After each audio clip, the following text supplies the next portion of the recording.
Welcome to the ThoughtLeadership.biz podcast. My name is Chris Machut, small business owner, engineer, and passionate technology advocate for making our lives better. In this series, I share my vision of the future of technology and industry through the lens of a safety and productivity pioneer.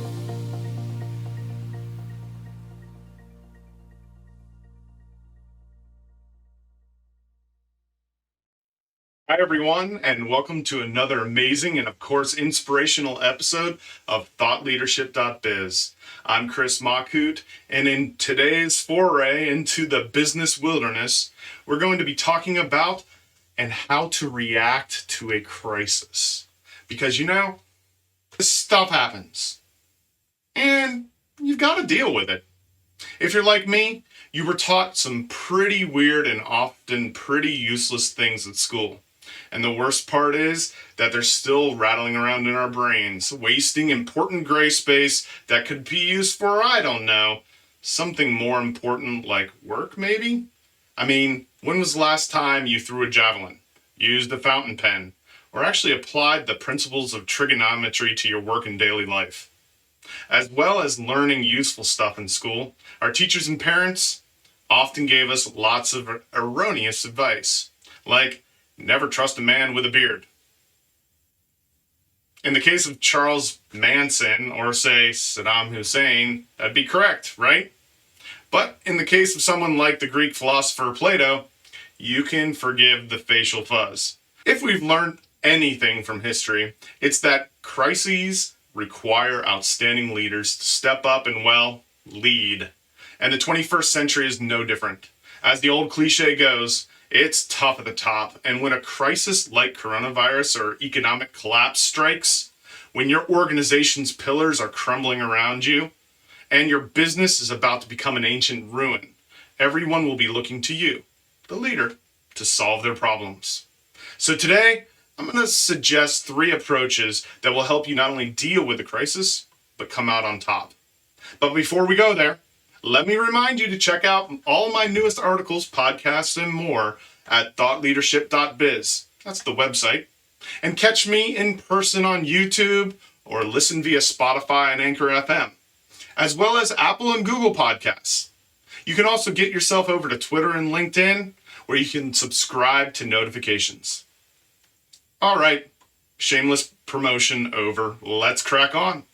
So, approach number 1. Amid a crisis, the situation changes rapidly, by the day, by the hour, and sometimes even by the minute. So speedy decision-making is essential. The most important thing is to make decisions in real time. Decisions that are prompt and priority-based, rather than precision-based. This type of big picture decision-making is what will keep your organization afloat in the turbulent waters of change, and it's what will keep you sane during the onslaught of cognitive overload that always comes in any real crisis. Information will need to be quickly sifted through, sorted, and selected for action. So it's imperative that your teams use a scalable framework for rapid decision-making and are all focused on the same 3 objectives. Identify the main issues, decide on a course of action, and execute with conviction. Not briefing your teams properly is one way to create analysis paralysis and cripple your workflow. And that's when the ship begins to sink. As a leader, along with your top team, you need to identify top priorities, let's say 3 to 5, and provide a quick rationale for each. You then need to identify the quick wins and where you're prepared to take a hit, because there are bound to be some clashes or conflicts on the ground when the priorities are actioned upon. So set your non-negotiables, make them known, and be prepared to negotiate the rest. You'll also need to choose the chiefs so that everyone knows who the decision makers are at each level of the organization. Empower your frontliners to make as many of the decisions as possible. And as a default position, try to de-escalate decisions. After all, you'll have your hands well and truly full with the big picture stuff and avert complete disaster. The last thing you'll need to be worrying about is why Tony's computer at Terminal 6 isn't working or where the stockroom key is. Lastly, don't punish failure. Mistakes happen, guys. Remember, mistakes while taking action is better than not taking action at all, especially in a crisis. Approach number 2, be bold. The best leaders know how to lead and to be led when necessary. They have the knowledge, skills, and experience to get ahead of the crisis and bring others with them. But they also know when to let external experts lend a hand. As well as deciding what to do, quality leaders decide what not to do. Having 3 to 5 well-publicized no-go areas helps to keep the organization's priorities crystal clear, which enables better workflow and better overall outcomes. These no-goes might include things like an immediate ceiling on further expenses and pausing of any significant projects or initiatives. Some people ain't gonna like it, but it's tough. Be ruthless, be clear, be bold. It's not a popularity contest. It's a competition for survival. And make sure you pivot and adapt as you need to. What worked yesterday might not work today, tomorrow, or even this afternoon.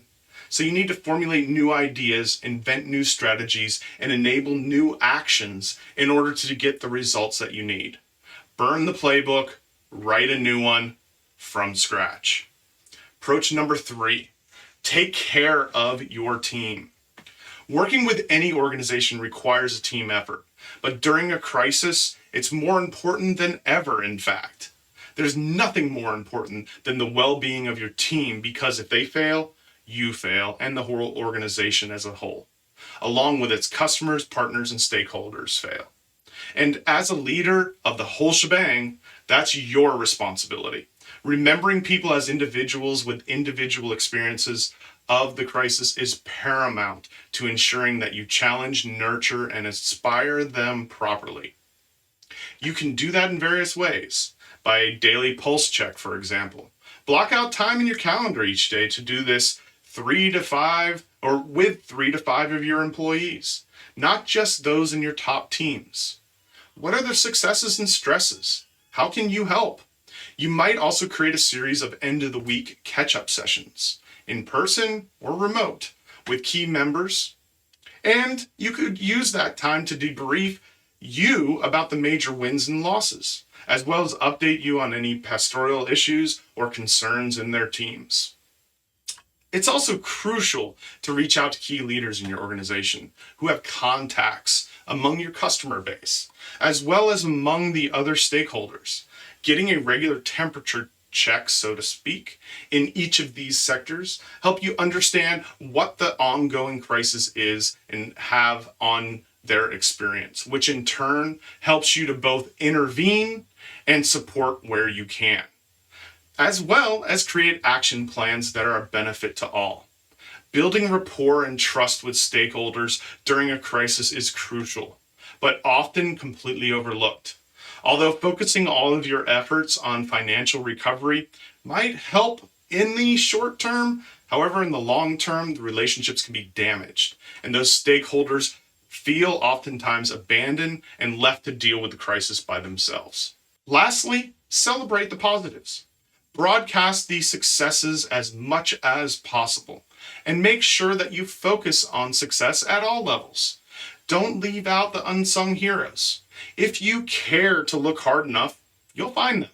By doing so, you'll earn the trust and respect of your teams, and at the same time promote a can-do culture. Celebrate everyone in your organization as heroes, because that's what they need to be in a crisis. And so do you. So there you have it, 3 keys to crisis survival.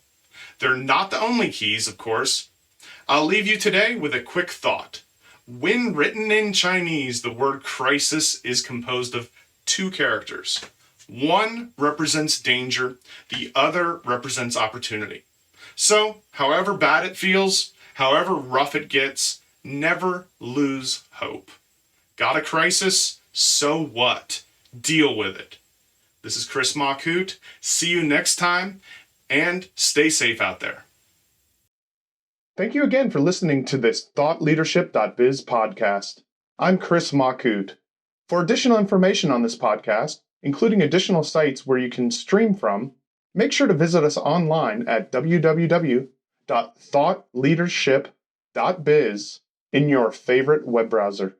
I wish you a safe and productive day.